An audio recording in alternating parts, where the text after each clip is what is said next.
മോഹൻ ബഗാൻ എന്താ കൊമ്പുണ്ടോ എന്നൊക്കെ ആയിരുന്നു നമ്മുടെ പ്രിവ്യൂ വീഡിയോയുടെ തമ്പൊക്കെ ആയിട്ട് കൊടുത്തിരുന്നത്. സത്യത്തിൽ മോഹൻ ബഗാന് കൊമ്പൊന്നുമില്ല, പക്ഷെ ബ്ലാസ്റ്റേഴ്സ് മോഹൻ ബഗാന് കൊച്ചിയിൽ ഒരു കൊമ്പ് വെച്ച് കൊടുത്തു എന്നുള്ളതാണ്. ആദ്യത്തെ 25 മിനിറ്റിന്റെ കളി കണ്ടപ്പം ഞാൻ വിചാരിച്ചു ബ്ലാസ്റ്റേഴ്സ് ഒരു രക്ഷയില്ല, വമ്പൻ അറ്റാക്കൊക്കെ നടത്തി മിക്കവാറും ഒന്നോ രണ്ടോ ഗോളിനൊക്കെ ലീഡ് നേടും എന്നുള്ളൊരു സിറ്റുവേഷനൊക്കെ ഫീൽ ചെയ്തിരുന്നു. പക്ഷേ 25 മിനിറ്റ് കഴിഞ്ഞപ്പോൾ ബ്ലാസ്റ്റേഴ്സ് പഴയ ബ്ലാസ്റ്റേഴ്സായി. മോഹൻ ബഗാൻ വളരെ സിമ്പിളായിട്ടൊരു ഗോൾ സ്കോർ ചെയ്തു.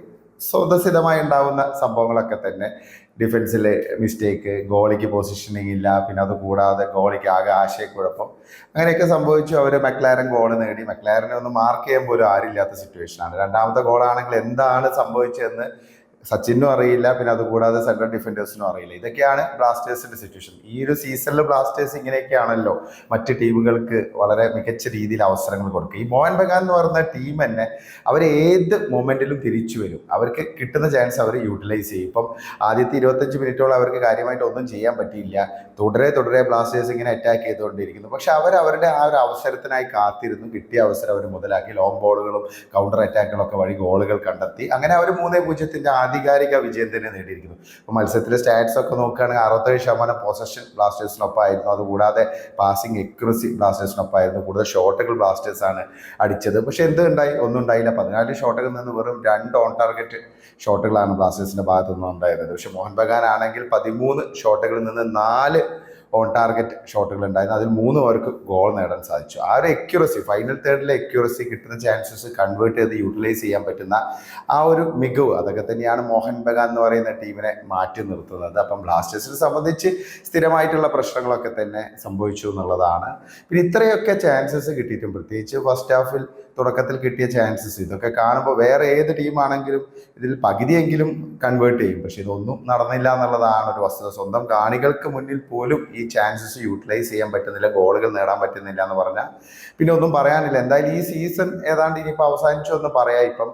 ഇപ്പം മുംബൈ സിറ്റിയാണ് ഇപ്പം 6ാം സ്ഥാനത്ത് നിൽക്കുന്നത്. മുംബൈ സിറ്റിയുമായി 7 പോയിന്റിന്റെ ഡിഫറൻസ് ഉണ്ട്. ഇനി ആകെ 4 മത്സരമാണ് ബാക്കിയുള്ളത്. അപ്പം എങ്ങനെ ആദ്യ 6 ടീമിൽ ഇടം പിടിക്കും എന്നുള്ളതൊക്കെ ഒരു അത്ഭുതമാണ്. ഇനിയുള്ള സാധ്യതകളൊക്കെ വളരെ വിരളാണെന്ന് പറയേണ്ടി വരും. എന്തായാലും ഇനിയുള്ള 4 മത്സരങ്ങൾ പരമാവധി യുവതാരങ്ങൾക്ക് അവസരം കൊടുക്കുക. അപ്പം ഐമനൊക്കെ ഫസ്റ്റ് 11 തന്നെ കളിക്കാനുള്ള അവസരം കൊടുക്കുക. ഐമൻ, അസർ, കോറൂസിനെ പോലുള്ള പ്ലേയേഴ്സൊക്കെ ഉയർന്നു വരട്ടെ. അതാണ് നമുക്ക് വേണ്ടത്. കാരണം അടുത്ത സീസൺ ലക്ഷ്യമിട്ട് ഇനി മുന്നോട്ട് പോകുക എന്നുള്ളതാണ്.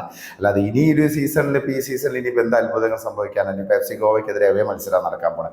അത് കഴിഞ്ഞ് ജംഷഡ്പൂർ മികച്ച രീതിയിൽ കളിക്കുന്ന ടീം, പിന്നെ മുംബൈ ഉണ്ട്, ഹൈദരാബാദ് മാത്രമാണ് അവസാനം ഒരു മത്സരം കുറച്ചൊരു ആശ്വാസം, അല്ലെങ്കിൽ കുറച്ചൊരു സിമ്പിൾ എന്നൊക്കെ പറഞ്ഞു. പക്ഷേ സിമ്പിളൊന്നും പറയാൻ പറ്റില്ല. ഫസ്റ്റ് ലെഗിൽ നമ്മൾ അവരോട് പരാജയപ്പെട്ടതാണ്. അപ്പം അതുകൊണ്ടൊന്നും ഇനിയിപ്പോൾ ഈ ഒരു സീസണിൽ വലിയ പ്രതീക്ഷയൊന്നും ഇല്ല. അപ്പം അടുത്ത സീസൺ മുൻനിർത്തി ഈ പുതിയ താരങ്ങൾ, അതായത് യുവതാരങ്ങൾ, അവസരം ലഭിക്കാത്ത താരങ്ങൾക്കൊക്കെ കൂടുതൽ അവസരങ്ങൾ കൊടുക്കുക, ആ രീതിയിൽ ടീമിനെ ഷേപ്പ് ചെയ്തെടുക്കുക എന്നുള്ള മാത്രമേ ഇനി ബ്ലാസ്റ്റേഴ്സിന് മുമ്പിൽ ഈ സീസണിലുള്ളൂ എന്നാണ് തോന്നുന്നത്. ഇപ്പം മോഹൻ ബഗാനായുള്ള മത്സരം വിജയിക്കുകയാണെങ്കിൽ സിറ്റുവേഷൻ കംപ്ലീറ്റ് ചേഞ്ച് ആവുമായിരുന്നു. വിജയിക്കാനുള്ള സാധ്യതയൊക്കെ ബ്ലാസ്റ്റേഴ്സിന് ഉണ്ടായിരുന്നു. ഇപ്പം മോഹൻ ബഗാൻ നമ്മൾ നേരത്തെ പറഞ്ഞ പോലെ അവർ മികച്ച ടീമാണ് എന്നൊക്കെ പറയെങ്കിലും അവരെയൊക്കെ ബ്ലാസ്റ്റേഴ്സിന് മുന്നിൽ അവരൊക്കെ ശരിക്കും നല്ല രീതിയിൽ സ്ട്രഗിൾ ചെയ്തു. പ്രത്യേകിച്ച് ഫസ്റ്റ് ഹാഫിലൊക്കെ അവർ നല്ല രീതിയിൽ തന്നെ സ്ട്രഗിൾ ചെയ്തു. പക്ഷെ അവർക്ക് കറക്റ്റ് ടൈമിൽ ഗോൾ കണ്ടെത്താൻ സാധിച്ചു എന്നുള്ളതാണ്. 28ാം മിനിറ്റിൽ ഗോൾ നേടി, പിന്നീട് 40ാം മിനിറ്റിൽ ഗോൾ നേടി, പിന്നീട് സെക്കൻഡ് ഹാഫിൽ 66ാം മിനിറ്റിൽ ബ്ലാസ്റ്റേഴ്സ് ഒന്ന് തിരിച്ചു വരാൻ ശ്രമിക്കുന്ന ആ ഒരു സിറ്റുവേഷനിൽ മോഹൻ ബഗാൻ ഗോൾ നേടി എന്നുള്ളതാണ്. മോഹൻ ബഗാനെ സംബന്ധിച്ച് പറയുകയാണെങ്കിൽ ഇന്ത്യയിലെ ഒരു റയൽ മാഡ്രിഡ് എന്നൊക്കെ പറയാൻ പറ്റും.